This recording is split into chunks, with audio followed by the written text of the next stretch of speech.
Bismillahirrahmanirrahim. Assalamualaikum warahmatullahi wabarakatuh. Alhamdulillahirrahmanirrahim. Wassalatu wassalamu ala asrofil anbiya wal mursalin wa ala alihi wa sahbihi ajmain. Asyhadu an la ilaha illallah wa asyhadu anna Muhammadan abduhu wa rasuluh. Allahumma shalli ala Muhammad wa ala ali Muhammad. Ya ayyuhal hadirun ittaqullaha haqqa tuqatih wa la tamutunna illa wa antum muslimun. Wa qala Allah ta'ala fil Qur'anil Karim, a'udzu billahi minasyaitonir rajim. Bismillahirrahmanirrahim. Walladzina yu'minuna bima unzila ilaika wa ma unzila min qablik wa bil akhirati hum yuqinun. Sadaqallahul adzim. Saudara-saudaraku yang dimuliakan Allah SWT, syukur alhamdulillah pada saat ini kita masih diberi nikmat oleh Allah SWT, yaitu nikmat umur, nikmat sehat, nikmat jasmani, dan nikmat rohani, dan nikmat yang lainnya. Mudah-mudahan kita semua bisa mensyukuri nikmat-nikmat Allah itu, menjadi orang yang pandai bersyukur kepada Allah SWT. Salawat serta salam mudah-mudahan dilimpahkan kepada junjungan alam Habibana Nabi Muhammad SAW, pada keluarganya, para sahabatnya, dan tidak lupa kepada kita sebagai umatnya. Amin ya Allah ya Rabbal alamin. Saudara-saudaraku, dalam mukadimah tadi saya bacakan ayat suci Al-Quran, yaitu surah Al-Baqarah ayat 4 yang berbunyi, A'udzubillahi minasyaitonir rajim. Bismillahirrahmanirrahim. Walladzina yu'minuna bima unzila ilaika wa ma unzila min qablik wa bil akhirati hum yuqinun. Yang artinya, dan mereka orang-orang yang beriman kepada kitab yang diturunkan kepadamu, yaitu Nabi Muhammad SAW, Al-Quran, dan kitab-kitab yang telah diturunkan sebelum Al-Quran, dan kepada hari akhir mereka meyakini. Untuk itu saya akan sampaikan pada saat ini berhubungan dengan Allah SWT menurunkan kitab-kitab sebelum Al-Quran, yaitu kitab Zabur, Injil, Taurat. Di antaranya di sini saya akan sampaikan yang berhubungan dengan kitab Taurat yang diturunkan kepada Nabi Musa alaihissalam. Saya ambil dari kitab Masaihul Ibad karya Ibnu Hajar Al-Asqalani. Di situ di dalam kitab Taurat ada 27 macam nasihat buat kita semua. Bisa kita ambil hikmahnya, bisa kita ambil nasihat itu untuk kehidupan sehari-hari. Di antaranya yang pertama, man tajawwada fid dunya sara yaumal qiyamati habiballah. Di dalam kitab Taurat tertulis 27 nasihat sebagai berikut. Yang pertama, barang siapa menyediakan perbekalan di dunia untuk di akhirat nanti, maka di hari kiamat nanti dia menjadi kekasih Allah SWT. Jadi hidup di dunia ini kita harus mempersiapkan untuk kehidupan akhirat nanti. Sebab walal akhiratu khairul laka minal ula. Kehidupan akhirat itu lebih baik daripada kehidupan dunia. Yang keduanya adalah waman tarakal godoba sa'rofi jiwarillah. Waman tarakal godoba sa'rofi jiwarillah. Barang siapa meninggalkan kemarahan, maka dia akan bertetangga dengan Allah SWT. Ini nasihat tentang marah. Memang semua manusia suka marah, tapi menurut nasihat ini dapat mungkin kita harus menjauhinya dan meninggalkan kemarahan, karena kemarahan ini akan menimbulkan murka Allah dan murka makhluk-makhluk yang lainnya. Yang ketiganya, waman tarakahu bil aisi fid dunya sara yaumal qiyamati aminan. Barang siapa meninggalkan cinta akan kehidupan dunia, maka di hari kiamat dia akan selamat. Maksudnya kita jangan terlalu hubur dunia, terlalu mencintai dunia sampaikan melupakan akhirat. Kalau kita sudah melupakan akhirat, maka nanti kita akan jauh dengan Allah Subhanahu wa taala. Tapi sebaliknya, kalau kita meninggalkan terlalu cinta kepada kehidupan dunia, insya Allah kita akan hidup selamat di dunia dan di akhirat nanti. Yang keempatnya, waman tarokal hasada sa'ara yaumal qiyamati mahmudan ala ru'usil halaiki. Barang siapa meninggalkan hasud, maka di hari kiamat dia akan menjadi orang yang terhormat. Sifat hasud adalah sifat iblis, sifat setan yang harus kita jauhi. Di dalam kitab Taurat juga tercantum bahwa kita harus selalu meninggalkan hasud, karena nanti di hari kiamat orang yang suka hasud dia akan menjadi orang terhormat yang selalu dimuliakan oleh Allah, karena waktu dunia mereka tidak berbuat hasud. Yang kelimanya, waman taraka hubul riya sati soro yaumal qiyamati ajijan indal maliki al jabbarin. Maksudnya,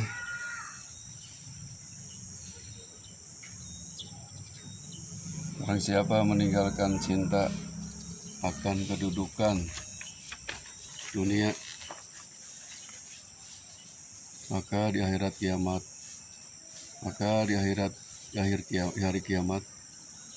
dia akan menjadi orang yang mulia di sisi Allah yang Maha Perkasa. Jadi kita ini jangan terlalu ambisius terhadap jabatan, pangkat, karena ini akan merugikan kalau kita tidak bisa membawanya dan tidak bisa amanah. Oleh karena itu, barang siapa yang bisa meninggalkan terlalu cinta terhadap jabatan, maka nanti oleh Allah SWT akan dimuliakan di hadapan Allah Subhanahu wa taala. Yang keenam, nasihat dari kitab Taurat itu mantarakal budula sorona iman bil abrori.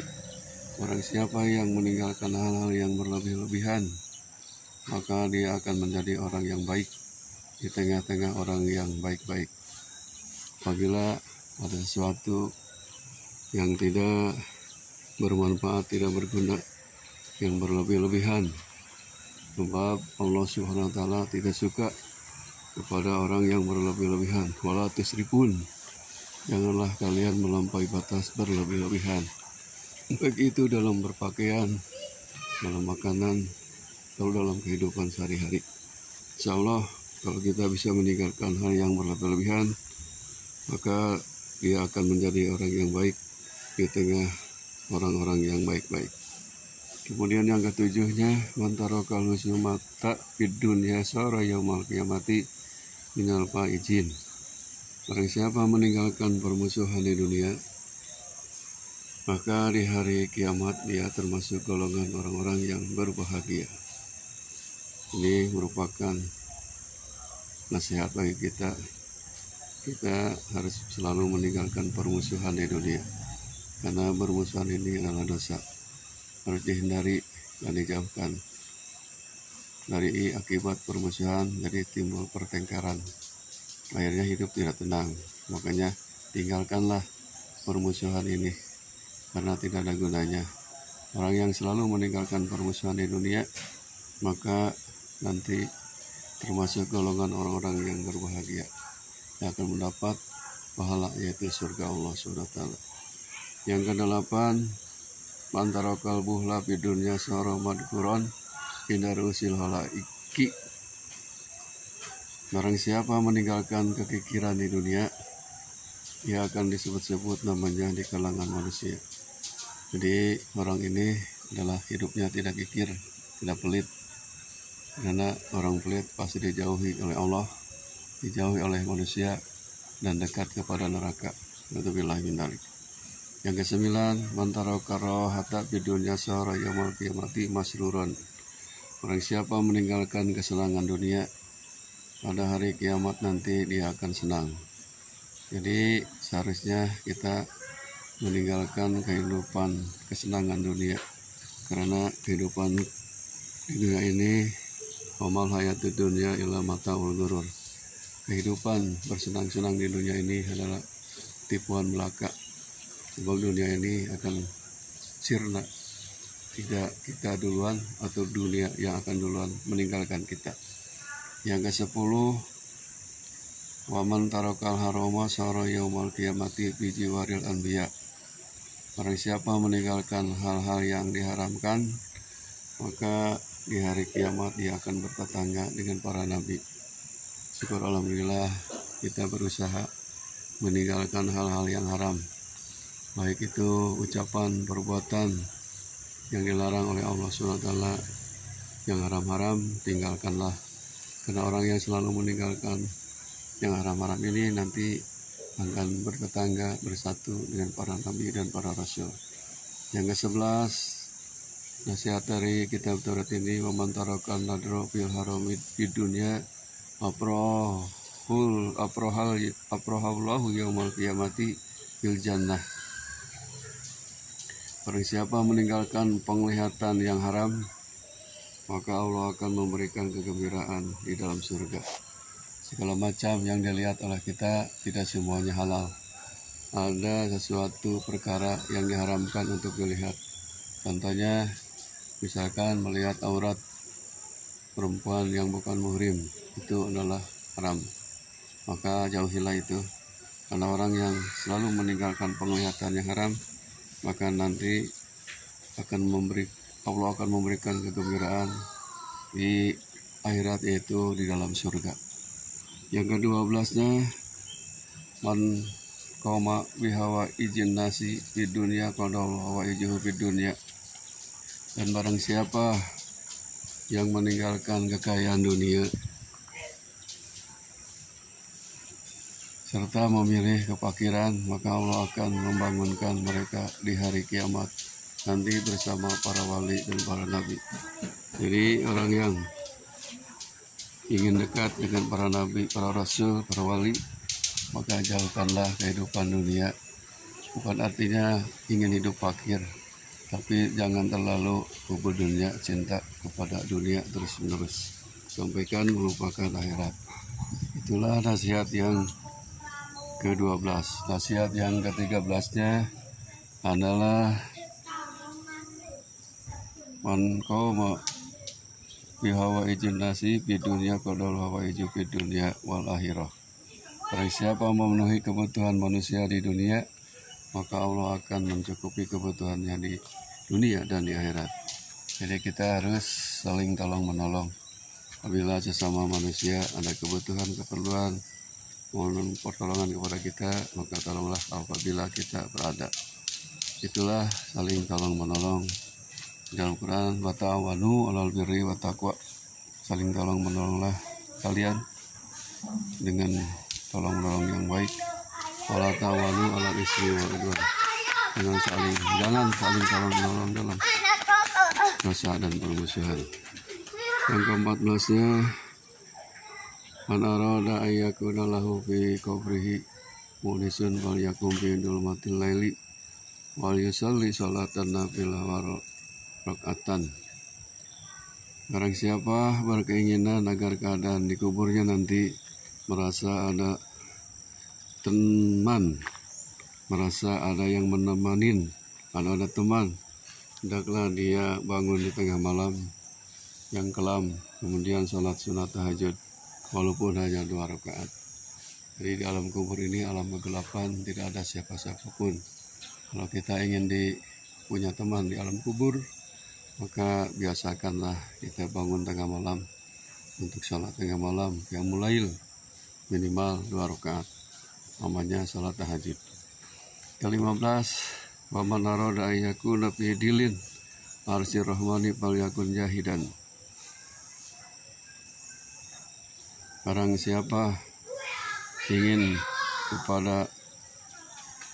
siapa ingin berada di dalam naungan arsy Allah yang bersifat Rahman, hendaklah dia hidup juhud, sederhana. Jadi kalau kita ingin di bawah naungan aras Allah SWT, maka biasakanlah hidup zuhud atau sederhana, tidak berlebih-lebihan.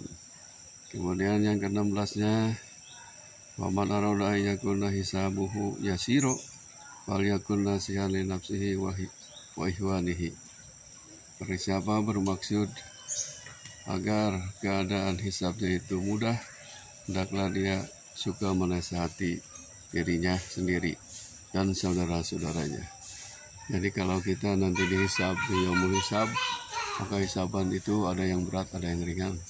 Kalau kita ingin hisaban kita ini ringan, maka biasakanlah hidup di dunia ini kita harus bisa menasihati diri sendiri atau menasihati orang lain.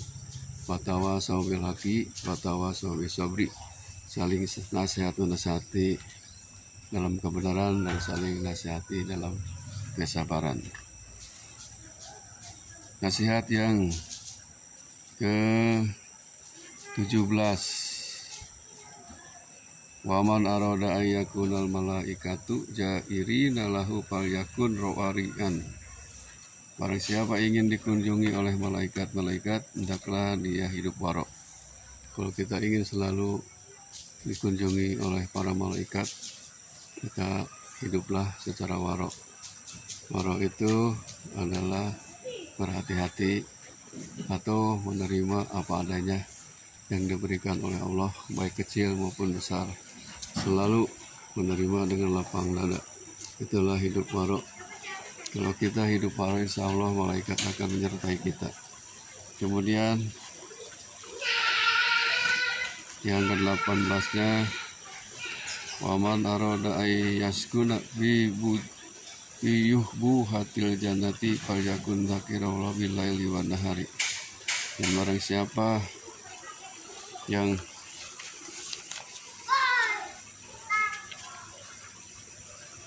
ingin berada di tengah-tengah surga, hendaklah dia berzikir kepada Allah malam dan siang. Kita ini semuanya pasti ingin dimasukkan menjadi ahlul jannah, ahli surga. Maka biasakanlah kita banyak berzikir kepada Allah di waktu siang dan malam. Yang ke-19-nya, waman arada ayyadhulal jannata bi ghairi hisabi fal yatub ilallahi taubatan nasuha. Barang siapa yang menginginkan agar dia masuk surga tanpa dihisab, hendaklah dia bertobat kepada Allah dengan taubatan nasuha. Itulah sebab semua manusia al-insanu malul khata'. Manusia itu pasti punya hilaf, punya kesalahan. Sebaik-baik orang yang berbuat salah, maka bertobatlah kepada Allah SWT dengan taubatan nasuha.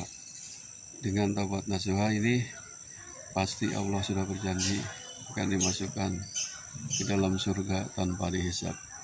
Kemudian yang ke-20-nya, waman arada ayyakuna ghaniyan falyakun radiyan bima qasama Allah wa lighairihi minal mali wal jahi wa ghairi dalik. Barang siapa ingin menjadi orang kaya, hendaklah dia selalu senang dengan apa yang telah Allah berikan kepadanya dan kepada orang lain, berupa harta, kedudukan, dan sebagainya. Jadi kalau kita ingin menjadi orang kaya, segala macam yang diberikan oleh Allah, baik sedikit maupun banyak, terimalah dengan ikhlas. Insya Allah kita ini akan kaya hatinya. Yang ke-21, waman arada ayyakunu ma'allahi faqihan falyakun khasian. Barang siapa ingin mengerti bahwa dia bersama Allah, hendaklah dia khusyuk. Jadi segala sesuatu, apalagi ibadah, ini harus dilakukan dengan khusyuk, tenang pikiran. Contohnya salat, dengan gerasa khusyuk, harus tenang, khusyuk. Memunajat kepada Allah juga sama, memohon kepada Allah harus khusyuk. Insya Allah kalau kita ingin mengerti bahwa dia bersama Allah, hendaklah dia segala sesuatu harus khusyuk. Yang ke-22-nya, waman arada yakuna lahu hakiman falyakun aliman. Barang siapa ingin menjadi seorang hakim, hendaklah dia jadi seorang ulama atau pandai. Memang hakim harus menguasai berbagai macam ilmu, karena hakim tugasnya memutuskan segala sesuatu dalam pengadilan. Kalau tanpa ilmu, mungkin memutuskannya akan salah. Kemudian nasihat yang ke-23 adalah waman arada ayyakuna saliman bila nasi fala yadhkuru ahadam minhum bila bahari waliyat ta'bir biha min ayyi syai'in uliqat walimadah uliqat. Barang siapa ingin memperoleh kemuliaan di dunia dan di akhirat, hendaklah dia memilih akhirat di atas kepentingan dunia. Jelas, kalau kita ingin hidup bahagia dunia akhirat, kita ini harus selalu mementingkan akhirat, karena akhirat itu khairu abqa, lebih baik dan lebih kekal. Kemudian yang ke-24-nya adalah waman arada sarofa fid dunya wal akhirata falyahtaril akhirata ala dunya waman arada al firdausa wa naima ladzi la yadui umrohu bisa di dunia. Orang siapa ingin memperoleh kemuliaan di dunia dan di akhirat, hendaklah dia memilih akhirat di atas kepentingan dunia. Orang siapa ingin masuk surga Firdaus dan merasa akan kenikmatan yang tidak akan merusak, maka jangan menghabiskan umurnya di dalam kerusakan dunia. Jadi masalah ini kita manfaatkan umur yang diberikan oleh Allah SWT, sebab umur ini dibatas oleh Allah SWT. Yang ke-26, waman aradal jannata fid dunya wal akhirah walahi bisahawati al-nasahiyya qaribun ila jannah wa ba'idu minan nar.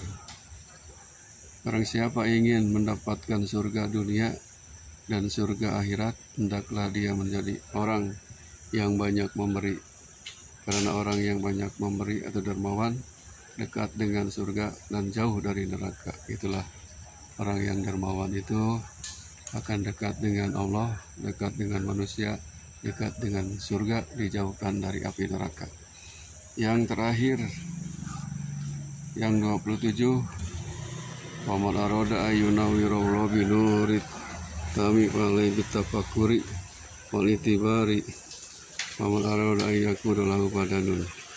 Yang ke-27, barang siapa ingin agar Allah memberikan cahaya di dalam hati dengan cahaya yang sempurna, maka hendaklah dia bertafakur dan suka mengambil pelajaran darinya. Jadi tafakaru fi khalqillah wala tafakaru fi datillah. Berpikirlah segala macam yang diciptakan oleh Allah dan jangan memikirkan Allah. Terakhir 28, waman arada ayyakuna lahu badanun sabirun walisanun dakirun wa qalbun khasiun falahi bi kasratil istighfar lil mu'minina wal mu'minati wal muslimina wal muslimati. Barang siapa ingin dia memiliki badan yang sabar, lisan yang suka berzikir, dan hati yang khusyuk, maka dia harus memperbanyak memohonkan ampun bagi kaum mukminin dan mukminat, muslimin dan muslimat. Jadi kita harus selalu mendoakan orang lain, tidak cukup mendoakan diri sendiri, karena orang yang selalu mendoakan orang lain, nanti oleh Allah orang itu akan memperoleh banyak permohonan. Karena barang siapa yang ingin dia memiliki badan yang sabar, lisan yang suka berzikir, hati yang khusyuk, banyak-banyaklah memohonkan ampun mukminin mukminat, muslimin muslimat. Hadirin rahimakumullah, itulah 28 macam nasihat yang tercantum dalam kitab Taurat yang diturunkan kepada Nabi Musa alaihissalam. Mudah-mudahan nasihat ini menjadi ibrah, tadkirah, peringatan, pelajaran menjadi kita untuk kehidupan sehari-hari. Akhirul kalam, wabillahi taufiq wal hidayah. Assalamualaikum warahmatullahi wabarakatuh.